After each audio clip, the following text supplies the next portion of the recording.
Film की शुरुआत ever अपने लिए एक स्नैक बना रही है जब उसकी माँ घर से निकलती है। वो एवर को बताती है कि ट्रिप पर मजा करना, लेकिन एवर चिढ़ाते हुए कुछ कह देती है जिससे उसकी माँ पूछती है कि क्या हुआ। हालांकि एवर उसे यकीन दिलाती है कि सब ठीक है। उसकी माँ उसे प्यूबर्टी के बारे में समझाने लगती है। एवर डेस्परेट होकर अपनी माँ को रोकती है। जाते जाते उसकी माँ उसे अच्छे फैसले लेने के लिए कहती है। फिर तामारा, उसकी बेस्ट फ्रेंड, उसे उठाने आती है और एवर को देखकर तुरंत उसकी फैशन पर सवाल उठाती है। सफर के दौरान एवर उसे हमेशा अपनी क्यूटनेस को छुपाने से रोकने के लिए कहती है। थोड़ी हिचकिचाते हुए वो अपनी जैकेट को खोलती है। फिर तामारा एवर से कहती है कि उसे अपनी क्यूटनेस दिखानी चाहिए, या कम से कम अपने क्रश स्टीवन को दिखाना चाहिए। जब तामारा जय का जिक्र करती है तो एवर उसे रोक देती है और कहती है कि उसे तामारा के नए दोस्त के बारे में नहीं सुनना है। लेकिन तामारा जोर देती है कि वो बस अपने जीवन में अकेली नहीं रहना चाहती। एवर उसमें कोई मजाक नहीं पाती और तामारा से कहती है कि वो रुक जाए, लेकिन तामारा अपनी बात पर अड़ी रहती है। पैनिक होने से रोकते हुए वो तामारा को ब्रेक लगाने के लिए कहते हैं। तामारा गलती से रैंडल को टकरा देती है जो अपनी बाइक पर सड़क पार कर रहा था। वो गाड़ी से बाहर नहीं निकलते ये देखने के लिए कि युवक ठीक है। पहले तो वो थोड़े परेशान होते हैं, लेकिन जैसे ही रैंडल को समझ में आता है कि तामारा ने उसे टकराया है, उसका मूड तुरंत बदल जाता है। तभी डैनी, जो अपने बेस्ट फ्रेंड हंट और उसकी गर्लफ्रेंड जय के साथ गाड़ी चला रहा होता है, रैंडल पर एक जूस कप फेंक देता है। डैनी रैंडल से झूठी माफी मांगता है, कहता है कि वो उसे टोर्सो में टकराना नहीं चाहता था, बल्कि सिर में। रैंडल फिर से पूछता है कि क्या उसे लिफ्ट चाहिए, लेकिन तमारा तुरंत उसे रोक देती है और कहती है कि स्कूल में कोई जगह नहीं है। मिस्टर लोरेंजो, जो जिम टीचर हैं, सबके फोन बस में चढ़ने से पहले ले लेते हैं, लेकिन एवर के पास फोन नहीं है। जब बस ड्राइवर वेन बस में चढ़ने की कोशिश करता है तो लोरेंजो मजाक करता है कि वो उसे भी कॉन्फिस्केट कर लेगा, लेकिन वेन परवाह नहीं करता। इस बीच तमारा एवर को बताती है कि उसकी पहली किस एक ट्रिप पर हुई थी और कहती है कि शायद आज भी एक किस्मत वाला दिन होगा। दूसरी तरफ जय कैंडिस नाम की एक लड़की से बात कर रहा है। ब्रेसेस वाली लड़की काली लिपस्टिक लगाकर अपनी मुस्कान को और बढ़िया बनाना चाहती है। जब कैंडिस उसे धन्यवाद देती है तो जी कहती है कि उसे चैरिटी का काम करके खुशी मिलती है। फिर वे अपने मंजिल की ओर रवाना हो जाते हैं। यात्रा के दौरान स्टीवन, जो रैंडल के पास बैठा है, उसे प्यार से देखता है, लेकिन डैनी उन्हें परेशान करता रहता है और उन पर चिप्स का बैग फेंकता है। चारों ओर देखते हुए लोरेंजो नोटिस करता है कि वैन गलत दिशा में जा रहा है। जब लोरेंजो उसे डांटता है कि वो उसे रिपोर्ट करेगा तो वैन उसे चिढ़ाता है। अचानक कुछ खून की छींटे विंडशील्ड पर लगती है और वैन रास्ता नहीं देख पाने के कारण क्लिफ से गिर जाता है। ब्रेकर पर जोर से पैर मारने से सब लोग अपनी सीट से उठ जाते हैं और देखते हैं कि लोरेंजो को पता चलता है कि जय की नाक ब्लीडिंग हो रही है, तो वो उसे कहता है कि वो इसे ढक ले क्योंकि किसी को वो नहीं देखना है। जब जय मदद के लिए डैनी की तरफ देखता है तो वो बस नफरत से मुंह मोड़ लेता है। अचानक उन्हें बस पर कुछ जोर से टकराने की आवाज सुनाई देती है, जिससे सब लोग डर जाते हैं। ये आवाज उनके ऊपर से आ रही है। इस वक्त स्पीकर पर एक नेशनल अलर्ट बजने लगता है, जो सबको नजदीकी बेघर आश्रय में भागने की सलाह देता है क्योंकि वो घेराबंदी में है।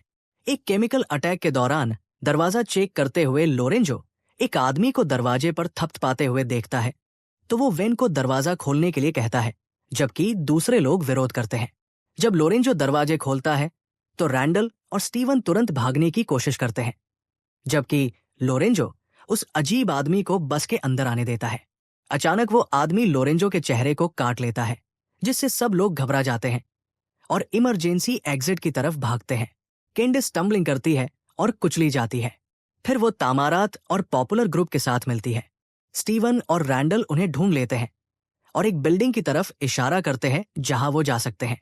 गुड जब दूर से डरावनी चीखें सुनता है तो वे शरण की ओर दौड़ते हैं। जब वे इमारत पर पहुंचते हैं तो डैनी तुरंत एक घोड़े के शव पर गिर जाता है, लेकिन हंट और जेसी उसे मदद करने के लिए बहुत डिस्गस्टेड होते हैं। वे रैंडल का पीछा करते हैं जो एक सुनसान इमारत में जाता है, जबकि वो स्टीवन के साथ हालात पर चर्चा करता है, जो राष्ट्रीय प्रसारण अलर्ट की निगरानी कर रहा है। जब कभी उन्हें अपने परिवारों की चिंता होती है तो डैनी उन्हें बताता है कि वे किसी कॉमिक बुक में नहीं हैं और शायद हमला करने वाला बस चूर था। जब डरावनी चीखें सुनाई देती हैं तो वे बहस करना बंद कर देते हैं। आवाज गूंजती है तो ग्रुप अंदर रश कर जाता है। ग्रुप बंट जाता है ताकि वो हथियार ढूंढ सकें और एक बैरिकेड बना सकें। तमारा को ये चुनना पड़ता है कि वो एवर के साथ रहे या जय के साथ जाए, लेकिन वो आखिरकार जय का साथ देती है। एवर स्टीवन और रैंडल के साथ जाता है और सब मिलकर खिड़कियों और दरवाजों को बंद करने के लिए बेतरतीब चीजें इकट्ठा करने लगते हैं। बाद में एवर और स्टीवन अकेले होते हैं और अपने बुलीज के बारे में शिकायत करते हैं। फिर स्टीवन कहता है कि वो बस उन्हें नजरअंदाज कर देता है क्योंकि ये सिर्फ हाई स्कूल है। तभी रैंडल आकर उन्हें रोकता है और कहता है कि ये तो जिंदगी का एक सूक्ष्म रूप है, क्योंकि लोग तब नहीं बदलते जब वो इलाके को बैरिकेड कर लेते हैं। ग्रुप को बाहर से कैंडी की मदद के लिए पुकार सुनाई देती है। एवर कैंडी को बचाने के लिए एक बार फिर कोशिश करती है, लेकिन रैंडल उसे रोक देता है, बाहर दीवारों के पास लर्किंग ज़ोंबी की तरफ इशारा करके। बाहर देखते हैं तो वो ज़ोंबी बस कैंडी को देख रहा है। फिर एवर बाकी लोगों से मदद मांगती है, लेकिन तमारा भी उसका साथ नहीं देती। फिर भी एवर कैंडी के लिए चिल्लाना शुरू कर देती है और बैरिकेड्स हटाने लगती है। इसी बीच एक ज़ोंबी बेन दरवाजा तोड़कर अंदर घुस आता है। कैंडिस के अंदर पहले ज़ॉम्बी के दिखाई देने पर ग्रुप तुरंत भाग जाता है और एक दूसरे कमरे में शरण लेता है, जहां उन्हें उनका क्लासमेट रयान मिलता है। जब भी कोई रयान से पूछता है कि उसने क्या देखा, रयान बताता है कि उसने अपने कुछ क्लासमेट्स को अलग तरह से व्यवहार करते हुए देखा और वो दूसरों की मदद न कर पाने पर अफसोस करता है। जब रैंडल और स्टीवन ज़ॉम्बी होने की संभावना पर बात करते हैं, डैनी जोर देकर कहता है कि वो नहीं होते। फिर ज़ॉम्बी एक बार फिर दरवाजों को तोड़कर बाहर निकल आते हैं और ग्रुप निकास की तलाश में भागता है। फिर रैंडल एक दीवार तोड़ता है और लड़ाई शुरू होती है। ज़ॉम्बीज के खिलाफ लड़ाई करके उन्हें दूर रखने की कोशिश करते हुए बाकी लोग भाग रहे हैं। डैनी मदद करने के लिए दौड़ता है, जबकि ब्रायन उस छेद से निकलने में मुश्किल महसूस कर रहा है क्योंकि वो बहुत बड़ा है। तभी डैनी देखता है कि ज़ॉम्बीज हंट को खींच रहे हैं, तो वो घबराकर भाग जाता है। जैसे ही वो छेद से बाहर निकलता है, एक ज़ॉम्बी उस पर कूद पड़ता है, लेकिन डैनी उसे खींचकर दूर कर देता है इससे पहले कि उसे कोई चोट लगे। एक और कमरे में पहुंचकर डैनी टूट जाता है क्योंकि वो हंट को बचा नहीं पाया। डैनी कहता है कि उन्हें जो हो रहा है वो उसी के लायक है और सबको पूछता है। कमरे में चारों ओर देखने के लिए डैनी बोले, हम चुने गए थे। जब उन्होंने एक मैंक्विन देखा जो उनकी तरह दिखता है, एक एथलीट जिसका सिर खून से सना हुआ है। जब सब लोग चारों ओर देखते हैं तो उन्हें मैंक्विन में अपनी अपनी छवियां नजर आती हैं। जब उसने अपनी मैंक्विन को देखा तो उसे एहसास होता है कि उसके चेहरे पर कुछ नहीं लिखा है। तभी वेन अंदर से आता है और सभी पर हमला कर देता है। डैनी वेन का सामना करने के लिए जाती है, लेकिन उसे आसानी से पराजित कर दिया जाता है। जैसे ही वेन तामरा को पकड़ने की कोशिश करता है, रैंडल उसे पीछे से मारता है। जब ज़ोंबी ड्राइवर गिरता है, रैंडल उसके सिर पर पंचेस करता रहता है। फिर तमारा रैंडल को गले लगाती है, उसे अपना उद्धारक मानते हुए। वो वेन की चीजें देखती है और समझती है कि उसके पास कई पदार्थ है और अपने गियर से लाइटर उठाती है। जब स्टीवन कहता है कि हमें आगे बढ़ना चाहिए, डैनी खांसी करने लगता है। फिर वो सब उसकी तबीयत चेक करते हैं। डैनी अपनी शर्ट उठाकर सबको दिखाता है कि वेन ने उसे कुछ ऐसा इंजेक्ट किया है जिससे वो बीमार हो गया है और ठंड लग रही है। डैनी अपने मैंक्विन से जैकेट उठाता है और फिर बाहर जाकर बचाने की कोशिश करता है। चलने की कोशिश में बाकी लोग उसके पीछे हैं, स्प्रे कैन पकड़कर। डैनी बुदबुदाता है कि उन्हें ज़ोंबियों को जलाना चाहिए। रायन लगातार डैनी को डैनियल बुलाता है, जिससे वो चिढ़ जाता है। वो उसे दीवार के खिलाफ धकेल देता है क्योंकि उसने नाम लिया, चिल्लाते हुए कि उसने तो सब कुछ खो दिया है। लेकिन रायन उसे बार बार याद दिलाता है। फिर रायन पर चिल्लाता है कि डैनी उसे छोड़ दे, तो वो उसे छोड़ देता है। डैनी बेताब होकर बताने लगता है कि उसने खुद को कैसे बदल लिया ताकि कम नफरत महसूस कर सके। तभी ज़ोंबी वेन दरवाजे से अंदर आ जाता है। सभी लोग पीछे हट जाते हैं, सिवाय डैनी के, जो उसे खिड़की से बाहर फेंक देता है। गिरने के बावजूद रयान देखता है कि डैनी अभी भी हिल रहा है और भागने में सफल हो जाता है। रोते हुए जय रैंडल को सांत्वना देती है और उसे वादा करती है कि वो सबको सुरक्षित रखेगी, जिससे रैंडल को थोड़ा गुस्सा आता है। रैंडल सबको बताता है कि उन्हें बिल्डिंग के अंदर और बैरिकेड्स बनाने चाहिए, लेकिन एवर को लगता है कि इससे वो सिर्फ फंस जाएंगे और उन्हें बाहर मदद मांगनी चाहिए। वो सुझाव देती है कि उन्हें जॉम्बीज को बिल्डिंग के एक तरफ खींचना चाहिए और जब कोई मौका मिले तब भाग जाना चाहिए। वे अपने फोन चेक कर सकते हैं या देख सकते हैं कि बस तुरंत शुरू होती है या नहीं। रैंडल इस विचार से असहमत है क्योंकि ये खतरनाक है, लेकिन एवर कहती है कि उसे उसकी अनुमति की जरूरत नहीं है। डैनी के शब्दों को याद करते हुए एवर एक अस्थायी मोल बनाती है। स्प्रे कैन को कपड़े से बांधकर लाइटर से जलाकर उसे पास की वैन पर फेंक देती है। वाहन पर एक विस्फोटक आग लग जाती है, जिससे कुछ ज़ोंबी आकर्षित हो जाते हैं। इसलिए एवर तुरंत एक निकास की तलाश में जाती है। तमारा एवर को रोकने की कोशिश करती है, लेकिन एवर कड़वी है कि उसने लोकप्रिय ग्रुप में शामिल हो गई। हालांकि तमारा कभी नहीं चाहती कि वो उसे छोड़ दे, लेकिन जब स्टीवन उसे रोकने की कोशिश करता है तो वो उसे रैंडल की बात सुनने के लिए कहती है।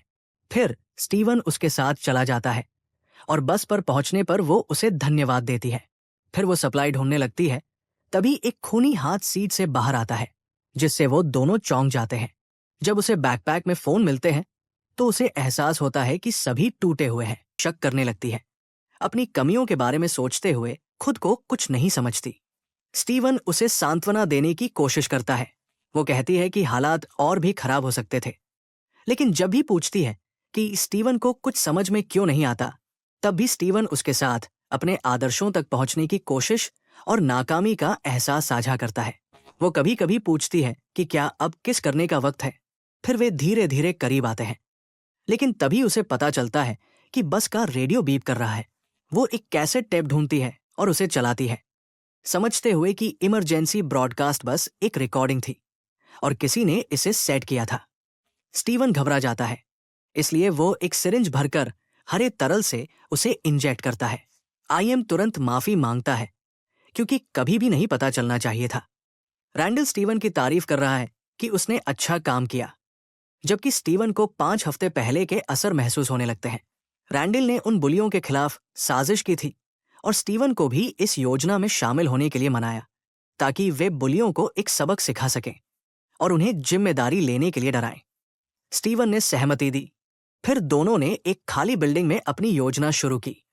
वे तैयारी करने लगे, लेकिन जब स्टीवन ने बिल्डिंग के आकार की शिकायत की तो रैंडल ने कहा चिप के एक परिचित डीलर मदद करेगा।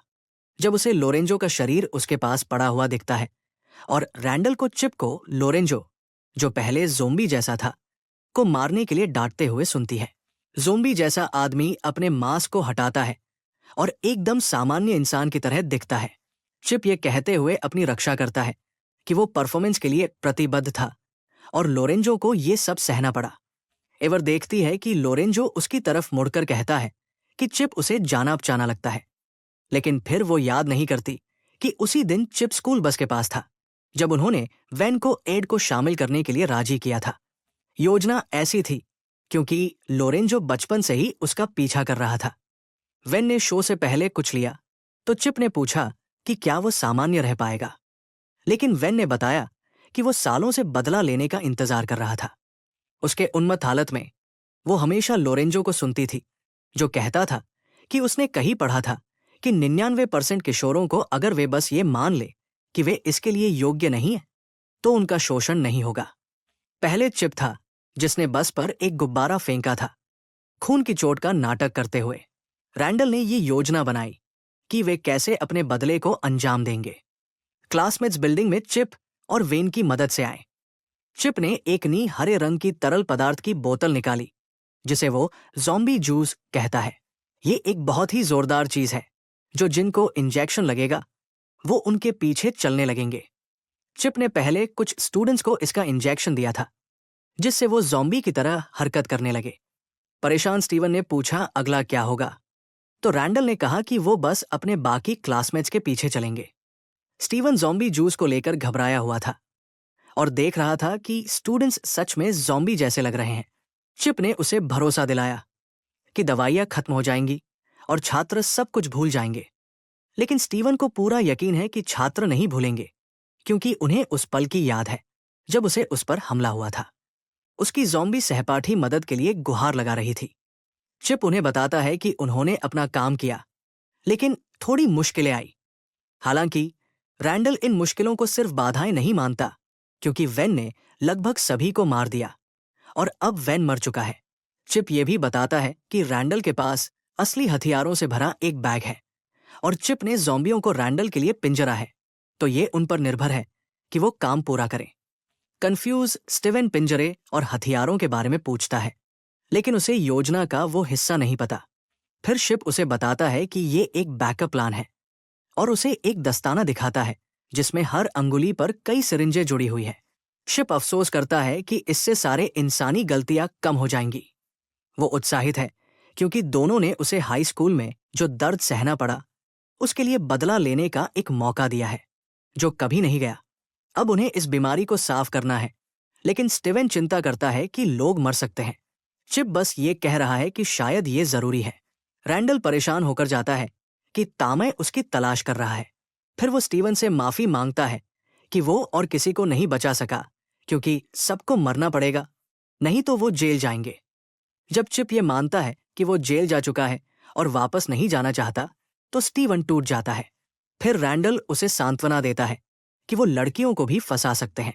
वो ये भी जोड़ता है कि एवर बहुत समझदार था, तो शायद स्टीवन जी के साथ बिल्डिंग पर वापस जा सके। रैंडल स्टीवन को याद दिलाता है कि अब पीछे लौटने का कोई रास्ता नहीं है। एवर को हमेशा लोरेंजो के साथ बात करते हुए ख्वाब आते हैं, जिसमें वो कहता है कि चिप उसे मार देगा। वो इस असर से लड़ने की कोशिश करती है, अपने शरीर को हिलाने के लिए मजबूर करती है। इसी बीच रैंडल स्टीवन को पिंजरे में ले जाता है, जहां उनके क्लासमेट उन्हें ड्रग्स देने का इरादा रखते हैं ताकि वो ओवरडोज से मर जाएं। एवर चिप से भागने की कोशिश करती है, लेकिन वो उसे पकड़ लेता है। उसे लोरेंजो की नजर आती है, जो उसे उसकी मां की याद दिलाता है और अच्छे फैसले लेने के लिए कहता है। एवर की आंखें लाल रंग की चमकती है और फिर वो चिप को सिर से टकरा देती है और उसके खिलाफ लड़ते हुए वो बार बार अपने दमनकर्ता के सिर पर मोबाइल रेडियो मारते हुए उसे पकड़ लेती है। इस बीच रैंडल और स्टीवन अपने क्लासमेट्स के साथ मिलकर डैनी की रक्षा करने की कोशिश करते हैं, लेकिन रैंडल उसे भड़काते हुए कहता है कि बिना डैनी के हंट तो कोई नहीं है। फिर वो सुई हंट के हाथ में घुसा देता है। रैंडल स्टीवन को बाकी लोगों के साथ छोड़कर तमारा को खोजता है, जो दुखी होने का नाटक कर रही है। रैंडल तमारा को बताता है कि एवर मर चुका है। वो उसे सांत्वना देता है, जबकि वो शोक मना रही होती है। जल्दी ही एवर वापस बिल्डिंग की ओर दौड़ता है, जबकि रैंडल गुल्ला ग्रुप को इकट्ठा करता है, उन्हें मनाते हुए कि वो अपने नशे में धुत जॉम्बी क्लासमेट्स को मार दे जो कमरे में फंसे हुए हैं। रैंडल तामरा जी और रयान को हथियार देता है, ये कहते हुए कि उनके क्लासमेट अब उनके जैसे नहीं रहे। वही रैंडल और स्टीवन पिंजरे को खोलने की तैयारी कर रहे होते हैं कि तभी एवर आ जाती है, स्टीवन को एक तरफ धकेलते हुए और बाकी लोगों को हमले से रोकती है। जी चिल्लाती है, सोचते हुए कि एवर भी जॉम्बी में से एक है। फिर रैंडल उन्हें हमले के लिए मनाने की कोशिश करता है, लेकिन एवर बेताबी से समझाती है कि कैसे उन दोनों ने उन्हें धोखा दिया और डैनी उसका साथ देती है, जिससे उन्हें एहसास होता है कि कुछ गड़बड़ है। एवर तामरा से अपील करती है, उसने अपनी सबसे अच्छी दोस्त से मदद मांगी। फिर तमरा रैंडल पर हमला कर देती है और उसका शरीर दीवार से टकरा जाता है, जिससे एक कपड़ा हटता है और रैंडल का एक भव्य चित्र सामने आता है, जिसमें टेमा उसकी टांग पकड़ी हुई है। जब स्टीवन ने इंजेक्शन उठाया ताकि एवर पर हमला कर सके, तब डैनी उसे पिंजरे में खींच ले जाती है। हंट और डैनी पिंजरे से बाहर निकल आते हैं और स्टीवन को अंदर बंद कर देते हैं ताकि उसके सहपाठी उसे पीट सके। एक तलवार उठाकर रैंडल एवर पर हमला करने लगता है। तभी जय उसकी रक्षा के लिए एवर की मदद में एक धातु की छड़ फेंकता है। तमारा रैंडल का सामना करने की कोशिश करती है, लेकिन जब वो कहती है वो कभी भी उसके साथ नहीं रहेगी, रैंडल उसका हथियार आधा कर देता है। जब रैंडल तमरा पर हमला करने ही वाला होता है, तभी डैनी दौड़कर उसके सामने आ जाता है और उसे बचा लेता है। एवर धड़कते हुए अपने बैग में से कुछ निकालने की कोशिश करती है, उसके हमलों से बचते हुए। आखिरकार वो सिरिंज वाले दस्ताने को पकड़ लेती है और उसे रैंडल के सिर में लगाकर नीचे धकेल देती है। रयान और जय चेक करते हैं कि डैनी कैसे है और वो बुरा होने के लिए माफी मांगता है। उनके लिए लड़ाई अभी खत्म नहीं हुई है, क्योंकि रैंडल पहले से कहीं ज्यादा मजबूत होकर वापस आता है। हालांकि एवर पहले से ही अपने साथियों से लड़ने के लिए बहुत कमजोर है। उसके दोस्त उसे हराने के लिए उत्सुकता से शामिल होते हैं, हालांकि उनकी संख्या कम है। रैंडल हमला करता है, लेकिन उसे लगातार चोट लगती रहती है। जब जी को घूंसा लगता है तो रयान लड़ाई में शामिल होता है और ताक को जोरदार तरीके से गिरा देता है। एवर भी काम खत्म करते हुए रैंडल को तलवार की हिल्ट से मारता है। फिर दोस्त अपने बहादुर दोस्त को देखते हैं। कुछ घंटे बाद समूह आक्रामक लोगों को बांध देता है और खुद को ठीक करते हुए उस भयानक स्थिति को खत्म करने के लिए तैयार होता है। बदमाशों और शिकार बने लोगों के साझा दुख के अनुभव से डैनी आखिरकार ये स्वीकार करता है कि वो रयान के साथ एक वजन घटाने के कैंप में था। जेसी कैंडिस से दोस्ती करता है और टेमा समझती है कि उनमें से एक वो छात्र है जो गलत बस पर चढ़ गया था। बाद में टेमरा और एवर फिर से मिलते हैं। टेमरा एवर के शानदार बदलाव की सराहना करती है। फिल्म का अंत इस समूह के साथ होता है जो बस स्टार्ट करता है ताकि आखिरकार जंगल से निकल सके। लेकिन आगे बढ़ने से पहले वो लॉरेंजो को मृतकों में से जागते हुए देखते हैं, जिससे सब चिल्लाते हैं। यदि आपको ये कहानी पसंद आई हो तो कृपया इस वीडियो को लाइक करें और हमारे चैनल मूवी मसाला स्टोरी को सब्सक्राइब करना न भूलें। अगली रोमांचक कहानी में फिर से मुलाकात होगी।